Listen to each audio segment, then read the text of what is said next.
bí iléeṣẹ́ náà ṣe ń pàdánù ọ̀pọ̀lọpọ̀ àwọn aṣáájú ní ọdún 2023. Ẹ darapọ̀ mọ́ wọn bí a ṣe ń fún wọn ní ìbọ̀wọ̀ ìkẹyìn fún àwọn òṣèré tí a ti pàdánù ní ọdún 2023. Gbajúgbajà òṣèré 6 ló wà ní àkọsílẹ̀ wa tí a ti pàdánù ní ọdún 2023. Ìkíní nínú wọn ni Murphy Àfọlábí.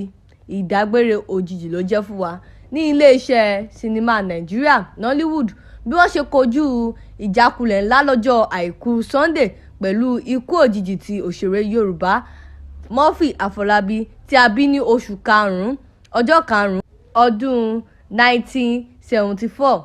Murphy jẹ́ ọmọ ọdún 39 nígbà tí a pàdánù rẹ̀ ní iléeṣẹ́ Yoruba Movie Industry. Pẹ̀lú ìwé ẹ̀kọ́ dípílọ́mà ní iléeṣẹ́ tíátà àti iṣẹ́ ọ̀pọ̀lọpọ̀ sinimá tí ó ti ṣe, ó bẹ̀rẹ̀ ìrìn àjò iṣẹ́ rẹ̀ ní ọdún 1998 lábẹ́ ìtọ́sọ́nà ti oníwòsàn òṣèré Fásásí Ọlábákanwí, bàbá ọmọ mẹ́ta kan. Ikú àìròtẹ́lẹ̀ Murphy Àfọlábí jẹ́ ohun tí ó fi àyè sílẹ̀ púpọ̀ ní iléeṣẹ́ Yoruba Movie Industry tí ó sì jẹ́ ìpalára fún wọn bí alábàáṣiṣẹ́pọ̀ rẹ̀ Adékúnlé Tìjání ṣe ṣàfihàn àsọtẹ́lẹ̀ ẹ̀rù tí Murphy ní nípa ikú ara rẹ̀. Gbajúgbajà òṣèré ẹlẹ́ẹ̀kejì tí ó wà ní ọwọ́ wa ni Òjó Arósàfẹ́, èyí tí gbogbo ayé mọ̀ sí Fádèyí Olóró.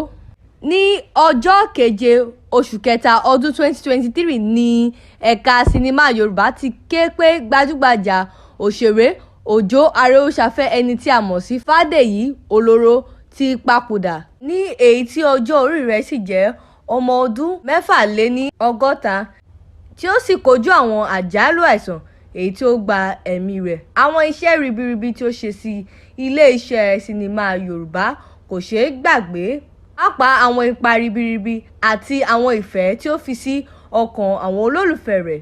Ẹnì kẹta lórí ojú ìwé wa náà ni Fẹ́mi Ògúnròǹbí, èyí tí a mọ̀ sí Papa Ajasco. Apanilẹ́rìn Fẹ́mi Ògúnròǹbí jáde láyé ní ọjọ́ 14 oṣù kìíní ọdún 2023 tí ikú rẹ̀ sì jẹ́ kàyéfì.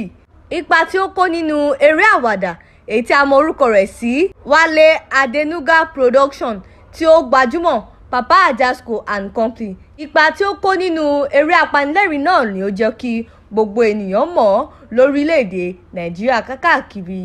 Bákan náà, Nollywood tún ṣòfò Musiliu Ajíkanlé, ẹni tí ó ṣaláìsí ní oṣù keje ọjọ́ keje ọdún 2023 lẹ́yìn tí ó kópa pẹ̀lú àìsàn rọpárọsẹ̀ èyí tí ó sì gba ẹ̀mí rẹ̀. Sàlíù Gbọ́lágadé, alábàáṣiṣẹ́pọ̀ rẹ̀, náà tún sọ ọ̀rọ̀ ìkẹyìn fún un láti lè gbóríyìn àìsí rẹ̀.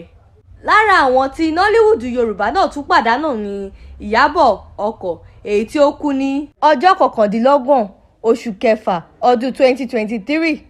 Sidikat Ọdúnkànmí tí gbogbo ènìyàn mọ̀ sí Ìyábọ̀ Òjó ṣe aláìsí nípasẹ̀ dídojúkọ àìsàn rọpárọsẹ̀ tí ó sì mú ẹ̀mí rẹ̀ lọ. Àwọn iṣẹ́ ribiribi tí ó ṣe ní iléeṣẹ́ Nollywood Yorùbá sì ń farahàn tí gbogbo ènìyàn sì ń kan sára sí. Òṣèré náà kú ní ọmọ ọdún 62. Paríparí rẹ̀ náà ni orúkọ rẹ̀ ń jẹ́ Olóyè Sunday Àkànbí Akínọlá tí gbogbo ènìyàn mọ̀ sí Bàbá Fèyíkọ́gbọ́n. Bàbá Fèyíkọ́gbọ́n ṣe aláìsí nípa dídojúkọ àìsàn kídìní èyí tí ó ń bá fínra tí ó sì ṣe aláìsí nípa rẹ̀. Àwọn ipa tí ó kó nílé iṣẹ́ Nollywood Yorùbá ní ayé 1980 àti 1999 sì jẹ́ àkọsílẹ̀ rere ní ilé-iṣẹ́ náà. A pàdánù òṣèré náà sí ọwọ́ ikú gbígbóná. Bí a ṣe rántí àwọn gbajúgbajà òṣèré lóbìnrin àti lọ́kùnrin àti ipa ribiribi tí wọ́n kó ní ilé-iṣẹ́ Nollywood Yorùbá, ẹ má gbàgbé àti fún fídíò yìí ní ìkàwọ́ èyí tí a mọ̀ sí thumbs up like, kí ẹ dẹ̀ lọ comment section kí ẹ bá wa contribute, kí ẹ gbàdúrà pé kí Ọlọ́run kó fi ọ̀run kẹ́ wọn. Kí ẹ sì má gbàgbé àti subscribe sí YouTube channel wa, ìyẹn kò ná yín ní ìkọ̀kan tí ẹ bá ti ń gbádùn àwọn ètò wa lọ́lọ́kan-ò-jọ̀kan.